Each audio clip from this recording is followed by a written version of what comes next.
Cuma saya nak pergi pada apa yang Puan Ainun sebut tadi. Satu sisi yang saya pada soal bahasa tadi. Orang Melayu, orang Arab kalau siapa pernah duduk, saya pernah belajar di Jordan. Di Jordan ada gereja yang pentua di Jordan. Bible orang Arab dalam bahasa Arab. Takkan Bible orang Arab dalam bahasa Melayu. Bahasa Melayu lah atau bahasa Inggeris. Kau orang Arab je. Bible Arab dalam bahasa Arab. Kitabul Muqaddas dalam bahasa Arab. Kadang-kadang kalau kita sembangkan dia, kita ingat di Islam, kita tak tahu dia kata Masya Allah, Allah Alil Qadir. Dia Kristian. Nama dia Daud, nama dia Kristian. Even ada yang pakai serban kat sana. Ya, maksudnya kerana itu realitinya.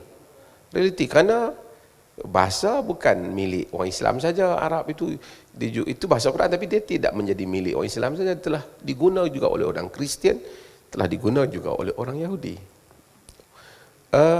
Orang Melayu ada satu kelebihan yang saya nak sebut kerana saya nak pergi pada poin yang berikutnya. Saya baru ni pergi Melaka. Saya duduk lama di museum. Saya cuba renung kekuatan, keajaiban juga orang Melayu ni. Ini kredit yang besar. 1511 Portugis menyerang Melaka. Hampir 100 tahun lebih kurang Portugis duduk menjadi penjajah. Kemudian kita ada Belanda masuk 100 tahun lebih. Kemudian kita ada British. Kesemua mereka ini Kristian. Kita ada gereja, kita ada bangunan mereka. Kita ada sekolah-sekolah Kristian. Kita ada Saint John, kita ada convent, kita ada macam-macam. Saint Mary. Tetapi kita tidak ada orang Melayu ataupun mana-mana kabilah keluarga Melayu yang Kristian. Kehebatan ketika itu. 500 tahun dengan segala agendanya gagal untuk mewujudkan sekalipun satu keluarga kecil Melayu beragama Kristian. Ada Kristian Melayu di Indonesia. Latar pengajian agamanya hampir mungkin sama. Dari segi buku yang dibaca, buku-buku pengajian agamanya hampir sama Indonesia dengan Malaysia. Betul. Tetapi orang Melayu tidak bertukar menjadi Kristian. Orang Melayu mungkin minat baju Mak Saleh, pakai ala ke barat. Tapi mereka tidak jadi Kristian. Mereka pergi ke sekolah-sekolah Kristian. Ya. Dan mereka boleh berbahasa Inggeris. Sekolah-sekolah missionary mereka pergi. Mereka membaca, mendengar pun Bible dibaca setiap pagi. Bahkan sehingga sebahagian mereka hafal pun Bible tu. Orang tua dulu. Tapi mereka tidak jadi Kristian. Dalam peristiwa Natrah, Ya. Maria Harto.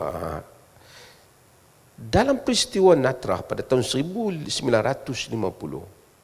Natrah tu memang anak orang Kristian. Cuma dia ambil, dibelah oleh Aminah, dibawa balik ke Kemaman, kemudian berlaku, kemudian orang putih jumpa dia, kemudian bawa, kemudian diserahkan balik kepada mereka, dikawinkan ke Mansur Al-Adabi, kemudian dibawa ke mahkamah lagi. Akhirnya diputuskan dia dibawa balik ke keluarga dia.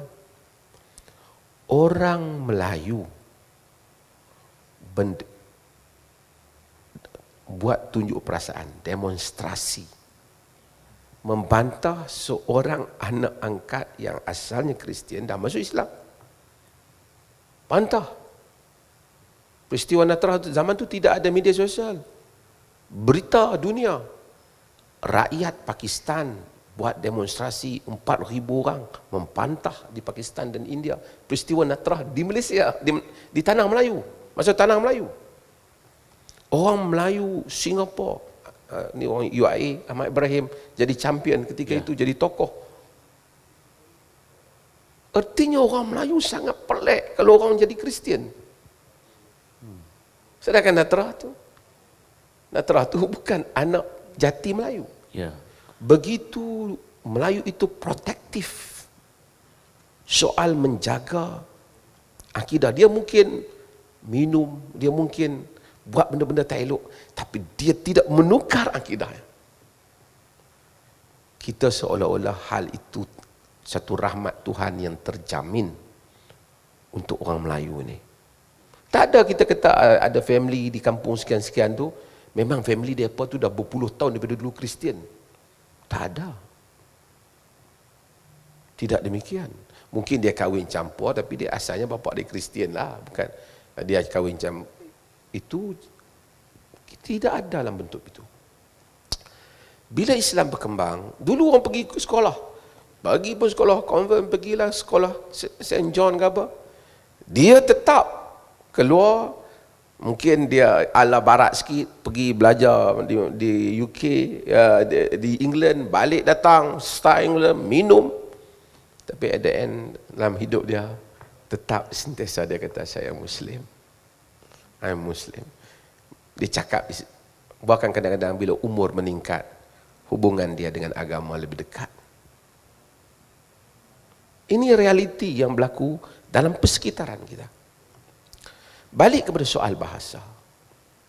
Bila timbul soal, macam mana kalau orang di Sabah dan Sarawak, isu ni tak berlaku. Pasal mereka ada demografi yang berbeza. Tempat kita, golongan agama jadi begitu ofensif dalam semua keadaan, begitu ketakutan. Saya bukan menyokong Bible dalam bahasa Melayu ke apa. Dengar Bible nak diterjemahkan dalam bahasa Melayu bagaikan satu malapetaka perang yang menakutkan. Sebab apa? Bible dalam bahasa Melayu. Kenapa takut? Nanti anak-anak kita mampu baca Bible, nanti dia akan masuk Kristian. Berapa puluh lama baca tak masuk Kristian. Orang tua-tua bapak dia dulu, tok wan dia baca tak masuk Kristian. Hafal lagi tak masuk Kristian. Bahkan Bible tu kalau dia tak baca bahasa Melayu pun, bahasa Inggeris, anak-anak kita sekarang ni lebih pandai bahasa Inggeris daripada bahasa Melayu. Tak masuk Kristian. Tapi ketakutan yang diletakkan ini, sehingga seolah-olah lemah benarlah akidah orang Islam ni, hanya dengan sekali dengar ayat dalam Bible, terus jadi Kristian. Daripada kecil baca Quran pun kadang-kadang tidaklah sebegitu kuat. Tapi demikian kita gambarkan lemahnya akidah orang Melayu itu. Sehingga mereka tidak ada jati diri untuk hanya dengan membaca rangkap Bible dalam bahasa Melayu terus nak menjadi Kristian. Itu soal ketakutan yang sebahagian golongan agama campakkan. Tapi hasilnya apa? Kalau orang lain sama ada Kristian ataupun agama-agama lain, oleh kerana mereka tidak mampu, tidak dibenarkan untuk menggunakan bahasa Melayu di dalam upacara agama mereka, akhirnya mereka terpaksa menguatkan bahasa yang lain. Kerana macam mana pun kita bercakap dengan kawan kita dalam bahasa Inggeris ke apa, tapi apabila kita nak berdoa pada Tuhan, kita memilih bahasa yang terdekat dengan diri kita, yang lebih dalam untuk kita, Pak. Mungkin bagi orang yang belajar Arab ni, dia tahu kalimat-kalimat Arab tu lebih dalam maknanya, dia berdoa dalam bahasa Arab ataupun dia berdoa dalam bahasa yang terdekat dengan dia.